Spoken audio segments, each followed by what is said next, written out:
Yo, what's up YouTube? This is Reese here from C Manga and welcome to my review of Fairy Tail Chapter 365, Fairy in Jail. I think that's the title. So yeah, basically girls have been captured and it's up to Natsu to rescue them really. So yeah, I kind of have one question to begin with.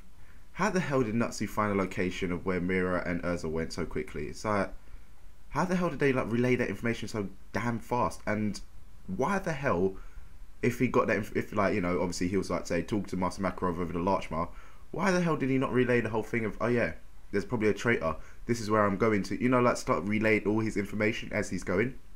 Because obviously, yeah, and was it got to the end, obviously it's like it's just Natsu on his ones and he's got a fuckload of people to take on, so surely if he would have had some backup it would help out a bit more.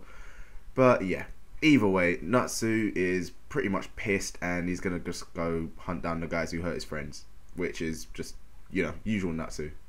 Anyway, meanwhile at Tartarus, the torture begins. Mira, she's getting demonized while Urza's just getting some, you know, dirty ass punishment, chained up. Yeah, that stuff. So yeah, one thing did actually kind of occur to me when I saw this bit. I swear that Mira, she kind of has what, the demon type takeover magic. So I kind of would have thought that, you know, the demon conversion process wouldn't really make too much difference to her, considering how her magic is pretty much demonized anyway. So yeah, I'm kind of wondering about like what effect that would have. Would that kind of make her takeover magic even stronger, or would it hinder her? Something like that. But either way, the whole point in that isn't obviously to kind of like demonize her or anything. It's just to kind of take her over. So yeah, now we can use Mira as well. But we all know that's not going to go to plan.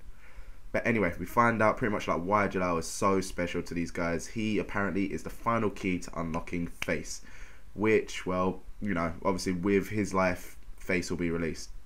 So yeah, Kuya, she's basically trying to get the whereabouts of him from Urza, using her enchantment magic, which I don't know whether you can really call her type of magic kind of like combat, you know, like primarily for combat. She's basically like able to manipulate people's senses. So for example, she obviously made Urza super sensitive to pain. That's why the whole torture thing, which is just hurting us so damn much, because like, you know, probably a tap just feels like getting stabbed or something mad like that. But only thing is, it kind of like, to me, it looks like she has to actually make contact with them for the enchantment magic to activate. So I'm wondering kind of like whether that'll be fully usable in combat. But then again, obviously, I guess Jaguar's ability kind of was, he kind of like had that as a secondary, you know, every time Natsu punched him or anything, it's like, ah, you see, you basically just made yourself a bomb just by punching me. So yeah, I guess it's one of the things, it's like you just cannot make physical contact with these demons because they'll just screw you over. But hell, enchantments are friggin' powerful. I really don't know how the hell they're going to defeat them all unless I guess they use the power of friendship. But yeah, either way, that's getting a bit old now. So anyway, on to the meat of this chapter, which is Jellal taking on the Eurasian. I don't want to say 6 anymore because they're not 6. Well, either way, the Eurasian says, and damn, you know what? At first, I was thinking that Jellal is going to be screwed taking them all on, but he handled himself very, very well. It was just like showing off, like, oh yeah, your magic is nothing kind of thing, you know. It's like, hell, Cobra come in full like friggin' poison dragon fist, and he's just like, block. Seriously, this is all you got? It's like even the friggin' the chick with the angel thing tried to make him eat him, and he's like, huh, blow him all away. It's nothing to him. So I'm guessing like them 7 years in prison kind of made him a bit rusty. But yeah, one good thing, I finally got my answer about Hot Eye. Because obviously I was saying, what's going on with him? Why is he back with the Eurasian States, considering like he's supposed to be a good guy now? You know, Nirvana took over and turned him good. But yeah, he is actually still good. He even refused to fight Jellal. So I'm kind of guessing like he sees these guys as his family and he doesn't want to leave them. So yeah, either way, Jellal only has to fight 4 instead of 5 people, which is, I want to say easier for him. But hell, Jellal is a powerful guy. But yeah, I really don't know how long the guy will actually last, because obviously towards the end they kind of made it seem like he's struggling a bit. You know, it looked like he was on the ropes. But only thing is, obviously, we haven't really seen him break out anything too strong, you know. He obviously told Melody to kind of like step back, you know, he's got this, so he must be confident that he can take them all out. You know, he wouldn't really kind of like say, yeah, stay back, don't help me, if he wasn't super sure that he could win. And plus, I don't know.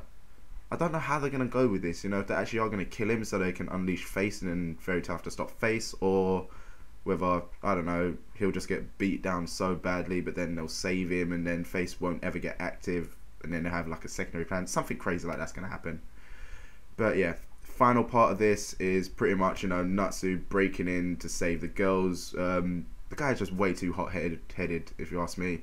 So I have no idea how the hell he plans to make it out of there with the girls, you know, obviously with him. But heck, he's got to like take on what? At least 6 other demons in there, plus whatever friggin' minions they got. Sure, he's powered up with the fires of friendship, but it's going to be hard for him. It's going to be really, really hard, you know. Making out, that's going to be just a whole nother story for him.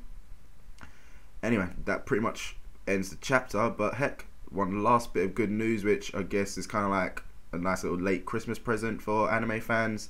The anime is returning. Hopefully it starts off directly where it kind of ended, you know, the whole just after the Battle of the Dragon Slayers. And also hopefully kind of like give the manga enough time to get some more content in it, so they don't really have to go into too many fillers, because I'm not one for fillers. I know not many people are. Some people like them, but I just can't stand some fillers where it just literally just has no purpose to the story whatsoever, you know. It just makes no difference whatsoever. It's like there's just no impact in it. It's like, okay, this happens, but it ended, just the way it ended just means that it was nothing, you know. So yeah, I'm not a filler guy. But yeah, hopefully not too many fillers. Action will get good again, and they might even fix up the friggin' the end of the tournament a bit with some nice little kind of filler-ish animation points to it, you know. Just make things just a lot better. Just make them not seem as weak. So yeah, like I said, guys, that pretty much ends this review. I thought chapter was quite good, you know, but let me know what you guys thought with your comments below. As usual, enjoy the video, give it a little thumbs up, helps out a lot, and don't forget to check out what else we do on the channel. So I'll see you next time.